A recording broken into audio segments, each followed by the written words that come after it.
Thanks for having me. It's good to be here. Although it is, I was just thinking this morning, it's the first time in almost 2 decades that I'm not in Los Angeles in June. But there's still a lot of great stuff happening. We just revealed our new Battlefield game, and the industry is all kinds of new stuff being announced and all kinds of news coming out this week. So it is. I'm sure it's weird. Hopefully next year, we're that road to the new normal is bright and ahead of us, and we're excited. Hopefully next year you'll be back in LA in June, and we were just saying how the world of gaming and esports has already growing super fast, just exploding even more over the last year. So we're excited to get into it. Luke, thank you for being here. I'm going to turn the virtual stage over to you, Luke, so you can kick things off, and I'll be back in a half hour or so to wrap you guys up. Excellent. Thanks so much, David. I appreciate it. And David, good to see you again. Good to see you. I'm actually in LA myself, and it feels a little bit weird just to be down the freeway from E3 and not to be there too, to be so close and not be able to walk in the virtual doors. But hopefully we can give everybody a little bit of a slice of information and some gaming enjoyment today. And knowing that our time's a little bit limited, I'm just going to get right into it. I was sort of looking at some eMarketer research heading into the panel today, and it says that over 50% of gaming will be happening by all Americans at the end of the year. And I know as we're sort of coming out of COVID, one of the things that proliferated during COVID was gaming, right? And I think there were some new behaviors created. And what I was curious was, do you think the gaming behaviors are going to remain, or was it a moment in time? Yeah, Luke, I think, let's start with, and we're sort of touching on this before, but this is the best, it's the biggest, it's the fastest growing form of entertainment in the world. Gaming is. And so you're right. There was a lot of things for us that accelerated over the last year and a half. And I don't think it was just a moment in time. I think it was just trends that were actually already underway, and they accelerated. So, specifically, we talked about, social interaction, moving from physical to digital, and increasingly players of games finding, that games are actually sort of the central strand of DNA in their lives and how they can connect with people. And the same thing, consumption of sports and entertainment increasingly shifting from linear to interactive. So we see those trends as not new trends. We see them as accelerated trends, and we see growth continuing even as different regions of the world open up in different ways and reopen after COVID.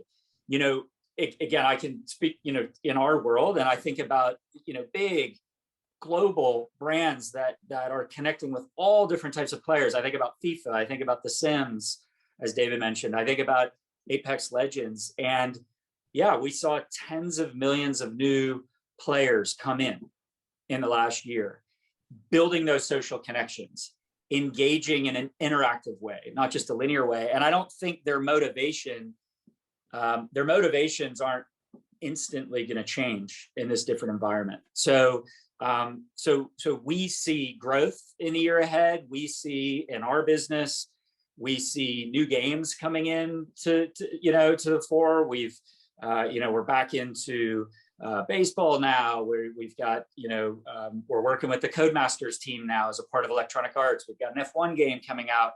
We've got the new Battlefield we just announced. We have new seasons coming for Apex. We have new mobile games coming. So, and we're not alone, right? That's what we're hearing about this week in the industry. Across the industry, we're hearing about new games. We're hearing about the new news about the games maybe we're expecting. We're hearing about games that we weren't anticipating that are coming in the fall. And so it's really shaping up to, I think, be a pretty big lineup this year. Yeah, that's exciting. And, I can tell you from a personal standpoint, thank you for The Sims. It helped get my oldest daughter through COVID. The virtual family she built, at times I felt like she was maybe even closer to them during the rigmarole of COVID. So gaming's been a big part of our household. So all of that makes tremendous sense. And when you sort of shift to esports, you talked about some of your titles from Madden to FIFA to Apex. What's been an interesting, finding or nugget of information over COVID when it comes to esports? Yeah. Well, as I said, this idea of the consumption of entertainment and sports moving from kind of the lean back linear environments to sort of leaning in an interactive environment. And esports is of course, a fantastic example of that. We see esports as entertainment, and you've seen us diversifying our content offerings, both in the competitions themselves, with FIFA and Madden and Apex Legends, but also the type of entertainment, the types of broadcast, the types of content that we're providing, in a way that can appeal both to, our most core, our most passionate, our most talented and skilled players, but also to a mass market audience. So, you're even seeing today, I think I'm right in saying that Apex Legends is consistently now a top 10 title in concurrent viewership. You're seeing the series for Madden and FIFA continue to grow and evolve. Our FIFA Global Series, we've got tournaments and that are, I think, 4 or 5 times what we did just a year ago. We have official tournaments with, call it all the major leagues and federations in the world, the Premier League and La Liga and Bundesliga and UEFA and the MLS. So we certainly see it as a massive global opportunity and exactly what players of games are seeking today. Because what we know is that play isn't just the gameplay anymore. It's creating, it's watching, it's sharing, it's connecting in all kinds of different ways. And so esports is just kind of central to the strategy. It's the reason why it's growing across the industry. It's the reason why we continue to invest here, at EA. Yeah, I think a through line of that is, we were fortunate enough to do some incredible augmented reality with you on Snap around the Sims. And one of the things I respect about EA is when you think about all of the great IP you have, you've really moved beyond just the console or the PC. Can you talk a little bit about getting your brands into the world from a social perspective? Yeah, well, I think we talk about as much as there's great disruption in games and what is a game. I mean, the same is true, and for the folks joining us today, I mean, the same is true about marketing and what is marketing and what does that actually mean and what is it? How do we actually create the authentic connections that people expect today? I mean, we talk about the entirety of the brand experience. It's not just the in-game gameplay experience. It's not just the viewing of a trailer or the engaging in a community or the reading of an article or the consuming of an ad. It's all of those touch points on any screen, on any device, in any format, through words, through images, through video, through tournaments, through gameplay itself. Those are all part of the brand experience, right? And I think instinctively, of course, we understand that we're all consumers. That's how we that's how we engage with brands in our lives. It's not just some linear kind of one way form of engagement, but I think when you get into the mechanics of it and you get into like, what does that actually mean for you? How do you actually operate? How does that influence your investment decisions? How does that affect the types of capabilities you're developing? I think I think that's where it gets really interesting for us in this space, is thinking about the entirety of the brand experience and really, I would say blur the line in our world, the blurring of the line between the in-game experience you have to the out of game and around the game social connection you have with that brand and with other players engaged in the brand and with other creators and with the full community that is engaging with your brand. Yeah, I mean, I think it's the same reason that I walk around my neighborhood, during Halloween, you see people dressed in Apex Valkyrie costumes. I mean, talk about moving from digital to physical and vice versa. And, one of the things you just touched on was development. And so I noticed that a lot of your contemporaries and a lot of the industry struggled a little bit with development for obvious reasons during COVID. But I also noticed it seems like most everything that you're releasing is coming out on time. I mean, how were you able to weather the storm and make sure that you stayed on the release schedule? Yeah, well, I think let's start with, this simple point. Like we believe that creativity and we are better when we are together. And there's no denying that being together in an environment with hundreds of people, from developers to marketers to communicators to all the different things that come together, that is a better environment. Creativity is better when we can be together. And yet, to your point, we did have great success. I think it speaks to some of the the incredible talent inside this company that we were able to, almost overnight have 10,000 studios across the world in many ways, where people all across the world are at home developing games, and that is not an easy thing. And yet we were able to last fall and throughout the year come out with new seasons of Apex and new expansion packs and new title updates, and hundreds of them, right? And launching a couple of dozen games. I mean, it's not a small feat. How are we able to do it? I think through the great infrastructure in this company and the great passion that we have to actually continue to make great games. But I'll come back to it. It is difficult, and I do think we will be better when we can be back together and in those creative environments that you just can't replicate over Zoom and Miro boards. Yeah, no, I think as we move to the hybrid or whatever the next normal is, I think we're going to see an explosion of creativity personally, because I think as people were confined, there was so much time to think. And when I think about today and I think about the future, it's like, your job as chief marketing officer is like, I know you're beholden to the quarterly call and making sure that you hit those deliverables and get those games out. But how do you think the gaming space will evolve over the next 3, 5, 10 years, and how are you all thinking about it at EA? Yeah, well, I think at some point a few years ago, we said, multiple people in this company said we'd see more change in the next 5 years as we've seen in the last 40 years combined. I mean, we started saying that a few years ago. I would say it's as true today as it was a couple of years ago. We continued to think that there would be more change in the next 3 to 5 years as the entirety of the industry combined. I think, when you think about how do you balance it, I mean, very carefully, obviously. And then we're all in that position of trying to battle what it is that's right in front of us today, what fire is kind of right in front of us at 9 or 10 or 11 o'clock or 1 o'clock or 2 o'clock.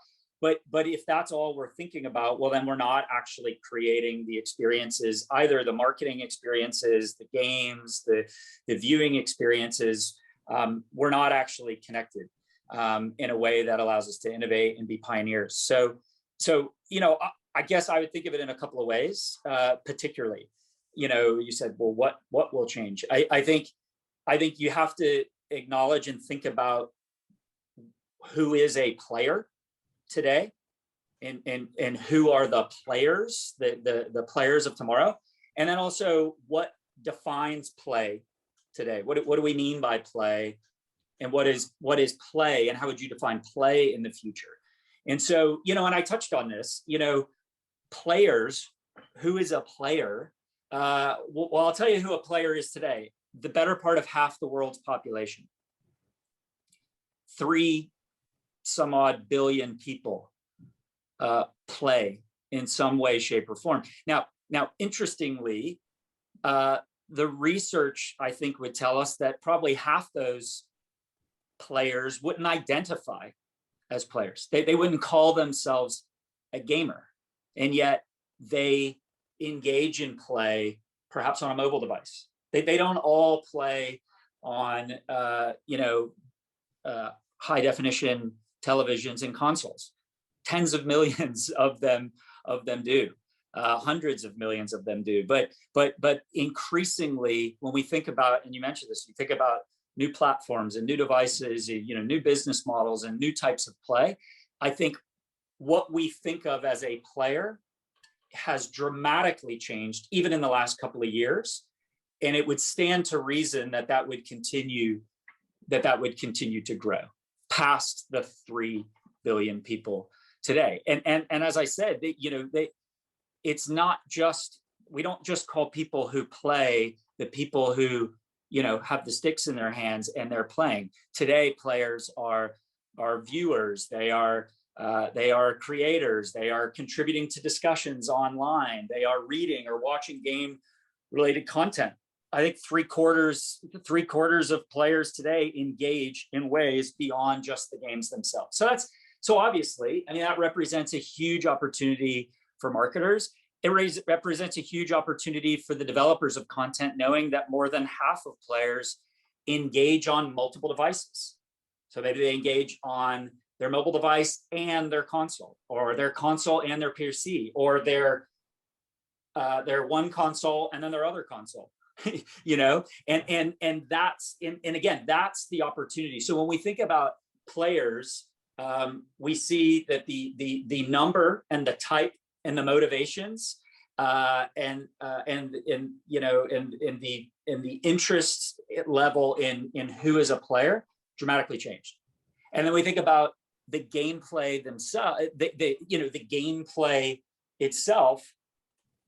Again, the motivations, they're not just one motivation. It's not just it's not just teenage boys playing to compete against one another. People are there is escape. there is learning. There's all kinds of different motivations that lead people to engage in play and how they want to play, and the business model with which they're comfortable in play, and the platform. So I think when you think about players today and where that has gone and who a player is over the last 3 or 4 years, and what defines play today and what the possibilities of play, it's genuinely a huge canvas for us to play in and to create in. Yeah, I think that's so prescient. I think the fundamental your shift to people actually watching gaming as well as experiencing it, as well as pulling it into culture. I know the NBA playoffs are going on right now, and I grew up watching basketball, played basketball, and I still have that habit. I think about the tens of millions of gamers actually watching gaming content, and that is their sport, and then replicating it. I think the future is really, really bright for you, and I know that goes without saying. And even anecdotally. Well, the other thing, the other thing we realize is as well, the technology barriers keep coming down too, right? And so you think of cross-play.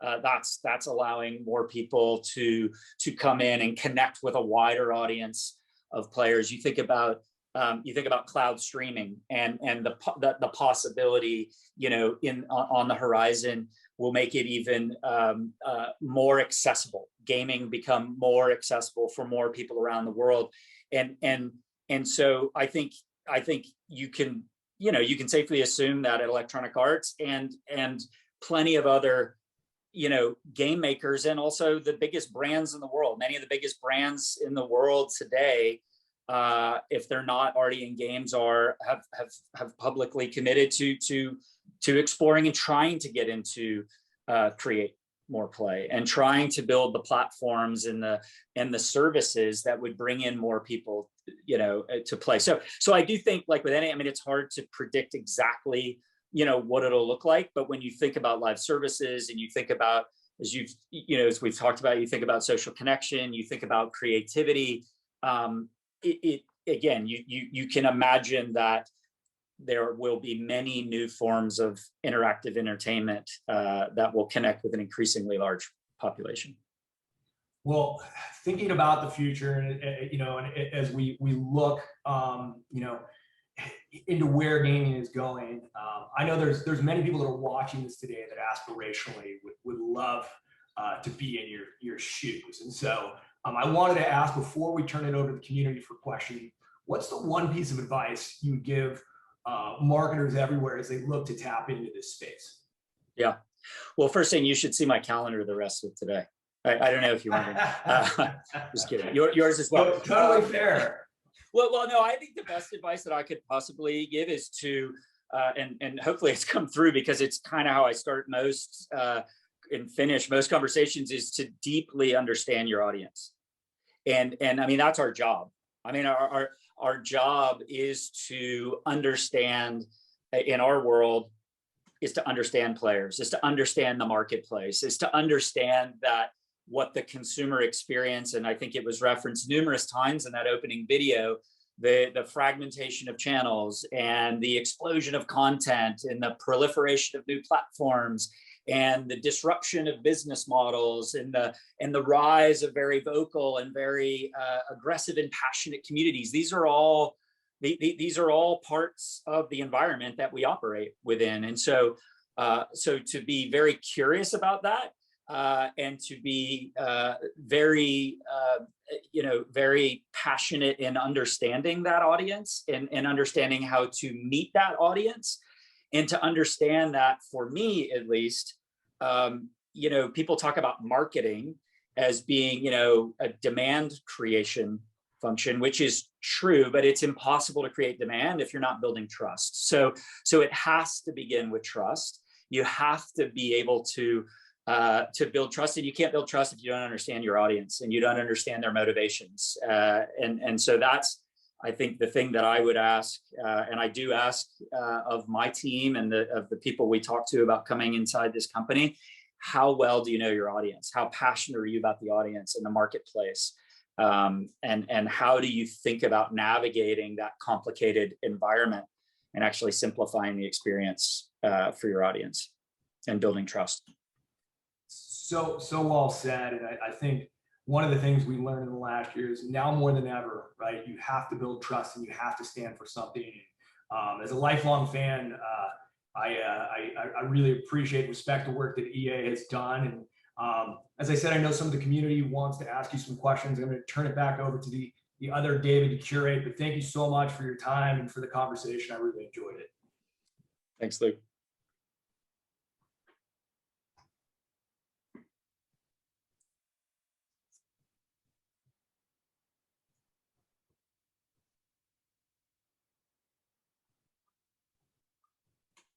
Oh, hey guys, sorry about that. Took a minute to come back.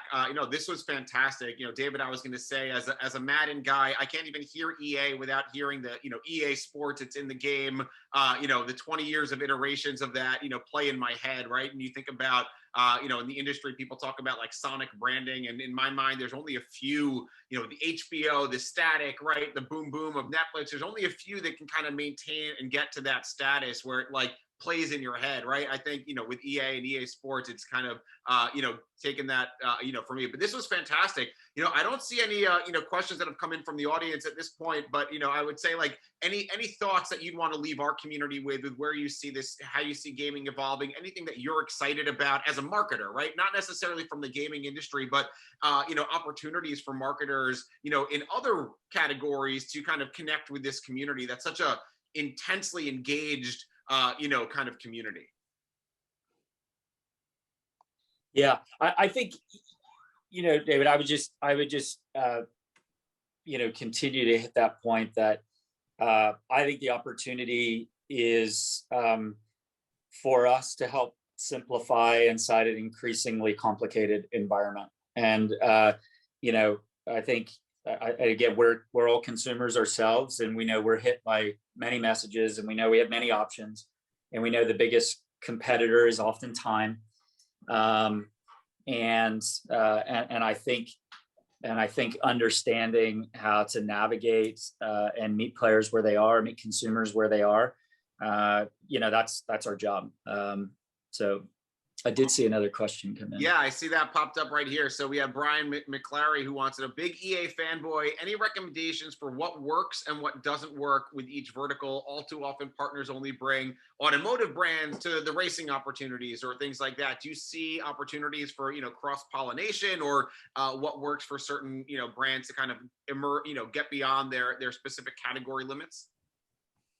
Yeah, it's a good question. I mean, I think as I think about it, again, I come back to the motivations of play, the motivations that are bringing people into, whether it's Madden, the football game, or racing game, or The Sims, increasingly are diverse. The players are more diverse in their interest and diverse in their motivation. So I do think you see, and I think you're talking to a number of them today. You do see increasingly partners who are looking to this space as an interesting space to play in, whether they are native to that vertical or whether they are other consumer brands that are recognizing that there's a highly engaged audience. I love that. I think it's what makes gaming, it's what makes gaming a very interesting opportunity. Absolutely. Luke, any closing thoughts or questions you wanna wrap with?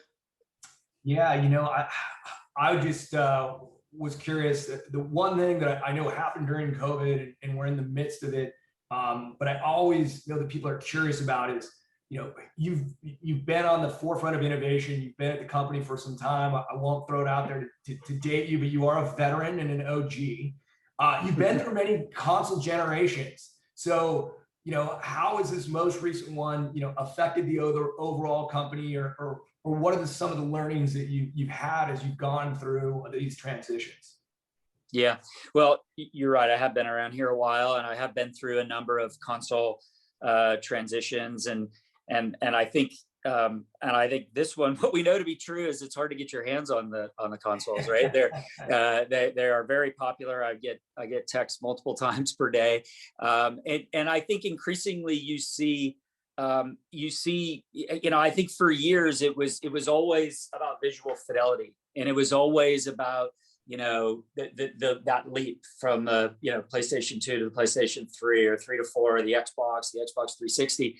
I think certainly you see the power of the visual fidelity still, but also we talk a lot about the feel and talk a lot about the social connection that you get as well. But I think it is hard sometimes to market something that you have to be able to feel.